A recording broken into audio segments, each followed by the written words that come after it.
Okay, so today, Germany versus Curacao. As a reminder, Curacao is the smallest team to ever qualify for the World Cup. Sorry, smallest, not shortest. Smallest meaning the smallest country. They have a population of 158,000 people, and they had 17 minutes of glory. 17 minutes where it was Yeah. 1-1 against Germany, and then they ultimately lost the game 7-1. Bets, let's start with you. What's your biggest takeaway from Germany versus Curacao? Yeah, I was proud of Curacao in the first half. I think the whole game, I thought they really showed a lot of heart. They showed like they were ecstatic to be there, and proud. So I thought Germany was going to maybe drop 10 goals in that game, and I'm not even kidding. They They could have. probably They absolutely could have. Sane could have scored 10, 100%. but he's not good anymore. So. really.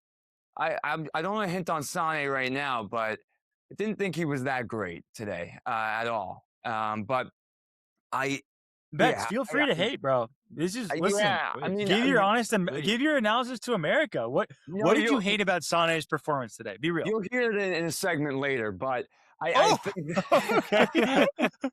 little hint. He didn't do it well today. Let's just put it that Put way. it that way. He had the opportunity with the injury, with some injuries. He got the start. He's going to get good minutes this World Cup. And I just thought he looked lackadaisical. I felt he looked lazy. He didn't really want to be out there, wasn't proud.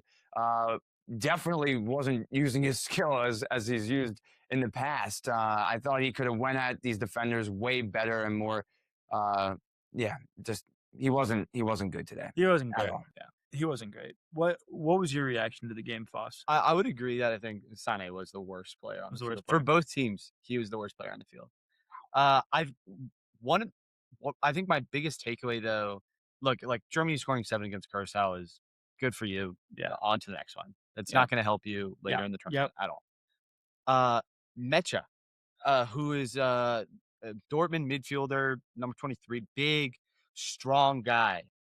I think he's going to be a star this World Cup. I think like Musiala looks good as well, which is great for Germany because we talked about it. Like Musiala's got to perform if Germany's going to perform. Yeah. I think Mecha is going to be really good. I think he's going to be a breakout star this World Cup. He looked really He good. scored the opening goal, and oh man, it's tough to play against guys that have that type of like physicality and that type of feet. I thought he was really How big good. is he? Is he like 6'3"? He's about my height. Yeah. Yeah, 6'3". Yeah. Yeah. Yeah. But I also feel like we were not going in on Germany enough. Yes, at the end of it, they opened them up and it got to a 7-1 deficit to Curacao. This is a nation of 150,000 people. That is like my town that I'm in right now and the town over. That went to play like a founding father of the game. They should, the result, yeah, 7-1, but it should have felt way. Yeah, I was not impressed with how Germany came out at all. I thought they were very flat. Can I just say how magical it was for those 17 minutes for Curacao? The Curacao, the smallest country to ever play in a World Cup, to tie up one of the founding fathers of soccer, Germany, for 17 minutes. Yeah. 17 precious minutes. Bro, And then just get pummeled for True. Also, Yeah.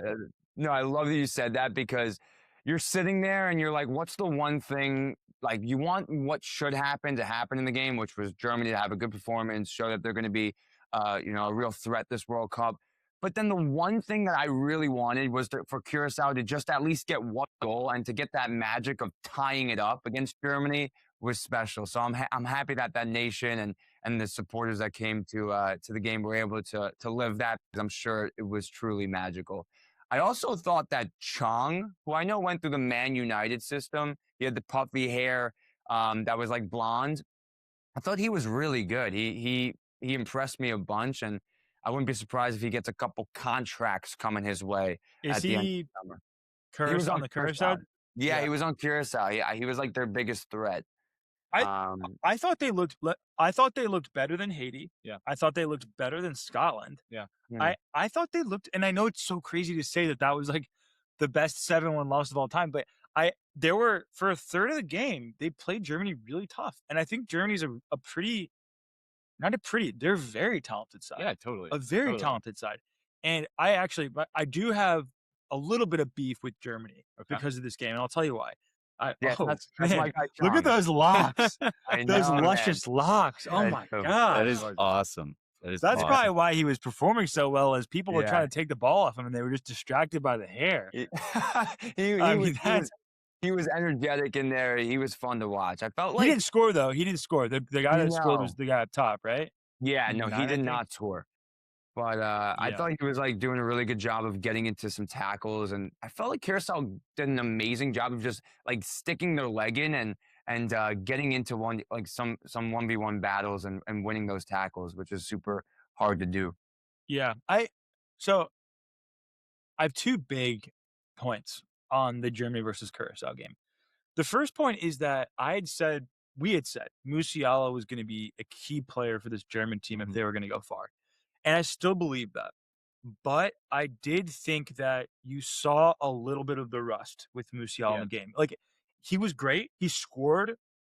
It looked dynamic in some spots, but also, and I had it on my notepad, he had a few pretty bad turnovers. Not bad turnovers in the sense that, like, Curacao went the other way and scored, but, like, you're in the final third and the play breaks down because you have a bad touch or a bad pass, and he was the first guy they took off, which isn't like we think you're a bad player. I think it's that they know he's still getting sharp. Yeah. And I'm glad that he got his 60 minutes in. I'm glad he scored. I'm glad he was able to build a little bit of momentum, but he's still a guy that I think has more to his game. Yeah. And so if you're watching Germany, if you're a Germany fan, like, just keep your eye on Musiala. He's going to be a guy that gets better and better and better as the tournament goes on, because he's just going to get sharper. The guy is coming off a 7-month injury. His leg was broken. His leg was in 2 pieces. Like, it's tough to come back after that. And I thought he looked decent. There's still some rust coming off. The second point I have is that I'm really disappointed in the German manager, because there's just no reason to keep your front 3 in there the whole game so that you run up the score. That's what he's doing. That is the definition of stat padding. You don't leave, like, you guys know this. We all know this. Like, the first guys that usually get subbed are your strikers or your attackers, maybe a midfielder. Instead of, like, swapping their strikers, they took out their back line and just left Havertz, Wirtz, and Sané in, who it felt to me like it was just so that Havertz could get the 7th goal and like be in the lead for the goal. Like, I just didn't. To me, I was watching that game and I'm like, why is the German manager doing this?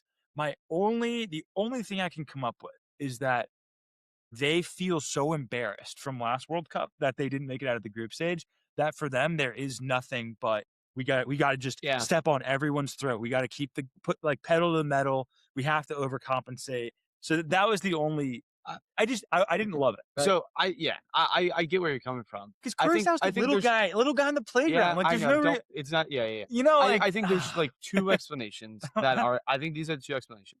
The first is that goal difference might matter. Yeah. Because you got Ecuador and Ivory Coast, and like it might matter. It might be the difference between getting first and second, and so you want to stop that. The other thing is Sané was so bad he might have been hoping Sané got injured. Just keep playing him, and like someone. That's the only other thing that could be happening. Yeah, I do agree. I like think that. that is a great thing. I think I actually to break the fourth wall here. I was watching the game with my buddy Luca. Luca grew up in Germany, came through like the Dortmund youth system, and I was watching it with him, and he goes, I hope they don't take Sané out. And I go, he's playing so bad though. And he goes, I hope he dies on the field. He didn't look good, but that's it is mind-boggling to me. Like, he didn't look good. You guys are already up. Like, I don't know. It was baffling. It was baffling to me. Hold on. If I could play devil's advocate for a second, please do. A couple of things. The point differential, I think, could matter. I'm not sure exactly how that works, but from my understanding, if you don't win the group, it can matter to get in somehow, some way. Anyway, somebody can correct me on that. But 2, like, if the U.S. is playing and they're up 3-1, like they were 4-1, as a fan, I want to see as many goals as we can possibly get. I'm like, I waited 4 years for this. It's on. I mean, I know it's not in Germany, but like, for the U.S., it's in home soil. rack it Yeah, up. Like, let's that's go. a fair point. And That's a fair and point. keep and maybe keep your players loose. Like, you guys know soccer better than me, but like 7 days off between games, can some rust develop? Maybe. If you want to keep them loose, keep them in a rhythm, keep them playing with their stars to get ready for a I think bigger that's game. fair. I think that's fair. I do could be wrong, agree. but I don't mind the goals as a fan. Yeah. Yeah, No, I I think think that's fair. that is it. I think it is the I just goal got a soft differential. spot. I got a soft spot for Curacao, and I know. think is it the long-eared bat that's the national? Oh no, I'm sorry. It's Curacao is the most amount of ostrich farms. Yes. Yeah. Okay. Long-eared bat is Cape Verde. One I of think. one of the Verde. largest ostrich farms on Yeah, this no. side of the world. Wait, hold on. You kinda Okay, gotta no, you wait, gotta wait, be- wait. They only got 160,000 people. There's you got to nitpick. Looks like your- it's the biggest ostrich farm in in Curacao. Yeah, in Curacao, in the It's capital. one of the Yeah, biggest. yeah, It's one of the biggest in yeah, Curacao. yeah. Oh my gosh. That's amazing. Bets, I interrupted you, but all I was trying to say was I have a soft spot for Curacao, so maybe that's why the Germans were No, rubbing me not the at wrong way. all. So with this group, the goal differential will be especially important because they're in a group with the Ivory Coast and Ecuador, and the Ivory Coast has beaten Ecuador already tonight, and Germany could easily drop against Ecuador, and it ends up in a 2-1 tie for first at the top. And so at that point, it's all goal differential, the difference between first and third. Yeah. I find your arguments compelling, and so I guess the only thing I have to say is I'm rooting for you, Curacao. Give me another goal. That magic. Did you feel it? I felt it. Yeah, I felt man. it all the way It's in hard not to. Virginia. I'm rooting for them. Okay. Okay. So the final game that we need to dig into tonight before we go to doing it well, not doing well, is the Dutch. Yeah. The Dutch, Our Dutch. Netherlands, our Our boys in orange. Our boys in orange, who Foss and I predicted to win the World Cup. They played Japan this evening, and they tied 2-2 in what was, I think, a thriller. Yeah. It was 1-0, 1-1, 2-1, 2-2. Japan tied it up in the 87th minute, 88th minute off a set piece. I'm going to start with Foss because, Foss, you had the Dutch winning the World Cup. How has your perspective on the Dutch changed after the game today? It hasn't at all. Love It hasn't at all. First of all, it actually, I might believe in it more just because I saw those orange jerseys again. They're crisp. And They're so crisp. They're so goddamn crisp, bro. There's Oh my something about god. the Netherlands, yeah. Oh man. Love orange. It reminds me of good. the Longhorn burnt orange where you're just like, that's nice. Or the Tar Heel blue where you're like, that's It nice, fits. It man. fits. Yeah. Yeah, Yeah. so the jerseys were popping, and my opinion hasn't changed because I think Japan's pretty good, and I think Japan was really well organized, played Yeah. super disciplined, and it was a good game. And I don't think either was a good team game. looked bad. I think yes, they would have liked to win, but ultimately I think they're both getting out of the group because they're in a group with Sweden and Tunisia, and I don't think this is like any need for panic. Mhm. Because they also they got goals from defenders today, and that's nice. Like, Yeah. because now you got to think like, okay, you'll get. I think Gakpo looked good. He didn't score, but I think he showed. he looked good, too. I think he looked better than he's looked for Liverpool this spring, and yeah. So I think nothing changed except I think the Japanese are going to be a problem, and I also like if the Netherlands orange is really popping. You know what pops, dude? A Japanese player with bleached hair. Man, that's I'm surprised you're not taking that for doing it well. There That is looks so nothing- good. There is nothing It's cooler. so- There is nothing It cooler. looks so good. Yeah, what'd you think?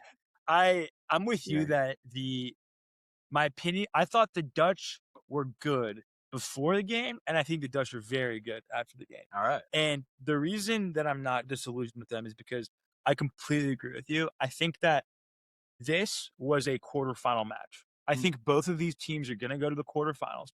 Japan, for context, is a good team who got to the round of 16 last World Cup and lost in PKs to Croatia.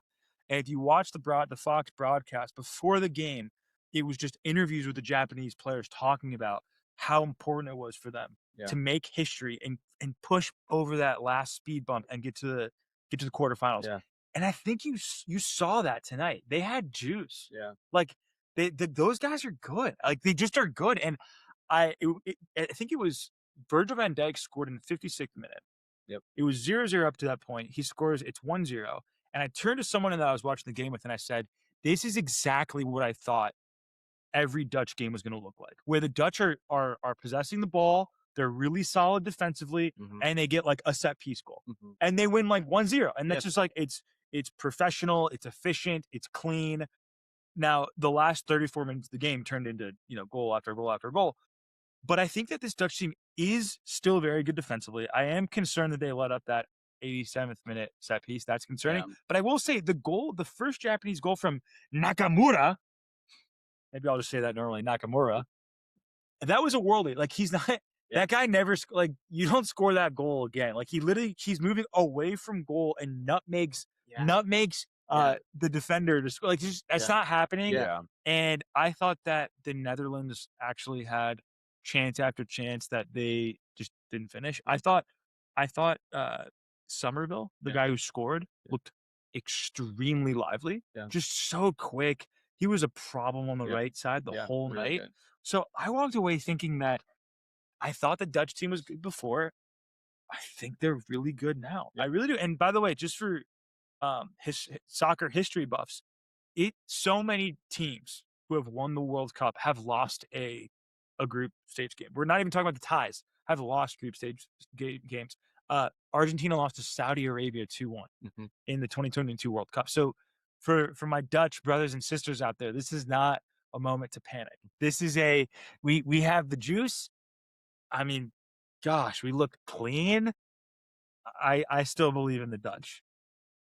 Yeah. That's Jake. Let's turn it over to you guys.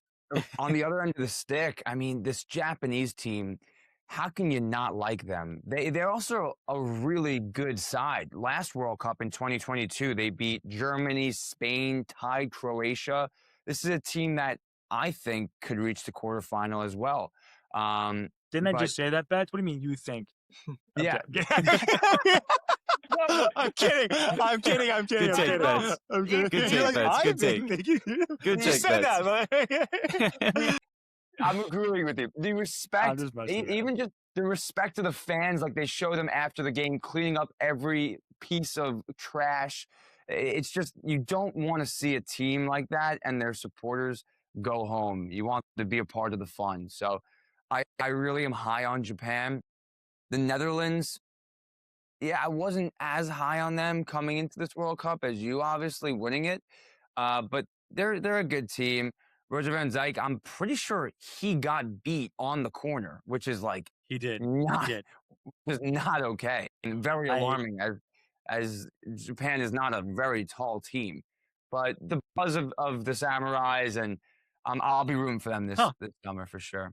Okay, I love that. But I will just quickly on the Van Dijk point. I actually, if you put the goal aside, I actually did think he had a pretty poor game for Virgil van Dijk. He got beat in the first half when on like a through ball, and Japan, I don't think they hit the post, but was it number 13? He kind of broke out, beat Van Dijk for speed, got a shot off at the end of the first half.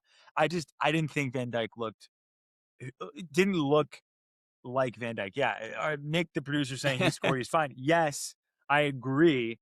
I'm just saying, if you put the goal aside, there were some. I mean, he's a defender. Look, he's a defender. Look, that's my captain, and I will never speak ill. I think that the make or break player for me for the Dutch is Gakpo. Like, he needs to really get the attack going, and a lot of things need to go through him. I thought he had an okay game today. I think he could give a little more, and I've seen him give more. And I think he will be a deciding factor as far as like how far the Dutch can go.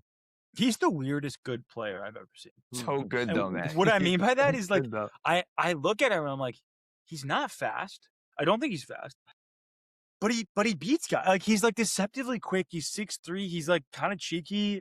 He's very efficient and effective when he cuts in. Like, he's the weirdest good player I've ever seen. And I like him. I like him a lot. And Gakpo, my guy, I'm rooting for you. Like, you guys got to bring it home so that my prediction is true. I was watching. I was trying to figure out, like, why are you so good? I think he's a hard player to like put in a box. Yeah, exactly. Yeah. Yeah. Is he a shifty? winger? He's not. Is he a pacey winger? Yeah. It's Is he a center forward? Is he a winger? Like He looks like a center. he looks like a center He forward, does, but but he he's- plays way better when he's on the wing. 100%. He is a tough guy to figure out. And I think Liverpool managers have found He's that. good. He's very good. I'm watching that Dutch team. I still think they have what it takes. Yeah. So Jake, I Well- don't know if you have a thought you want to drop in here about the Dutch. Well, Um, so I'm intrigued by two things. One, orange is my favorite color. Right around with orange. So I'm very intrigued by the Dutch. I mean, Jake, For it sounds that- like you're with for us, that huh? reason, for that reason alone. But I am more inclined to take bets aside here. And the only stat that I'm looking at are the goals scored and in the order that they're scored. To me, a championship team, and like you said, Daniel, you expect the Dutch to go up 1-0, seal the game, move on to the next one. So to me, when a team goes up 1-0, okay, Japan comes back and ties it, fine. You go up 2-1, you're up 2 times in a game and you let one go right at the end. To me, that's not, I know it's like first game, we're in the early stages here, but to me, a championship team, you got to close when you're up. And in a fun, another fun stat for you, only World Cup game ever for the Dutch when they're up twice in two different scores, and they didn't end up winning that game. So I don't know. I'm not Some like things are pausing the changing, brakes on right? them. Switching it up I'm not- for them. I'm not like putting the brakes on the Dutch because I don't know much about them. But Jake, those are in- two in- very in strong sports- points, my friend. in Those are two sports, you very got to strong close. points.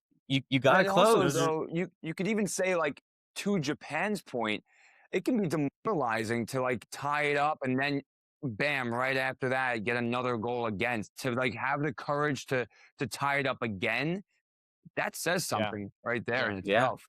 Let me just, I want to throw one stat out there to maybe rescue our Dutch. Okay. And the stat is that when the Dutch score first, they are 19-5. Sorry, this is actually, the stat needs to get updated. It was 23 during the game, which means it's 24 now. In the last 24 games, when a Dutch team scores first, they are 19-5-0. They don't lose. They either draw or win. So yes, obviously, if my team goes up, if the Dutch go up, they need to maintain that lead, but they just don't lose. Yeah. Which, like, some of this is like, can you just outlast a team, not lose, get to a PK shootout, and just put them away there? So I'm not losing That's fair. faith yet, but Jake, you make a compelling point. I am concerned. If they had 1-2-1, I would have been coming in here, guns a blazing, No guns need. a blazing. You would have called the No, tournament. I would have called the tournament. I said it's over. It'll be fine.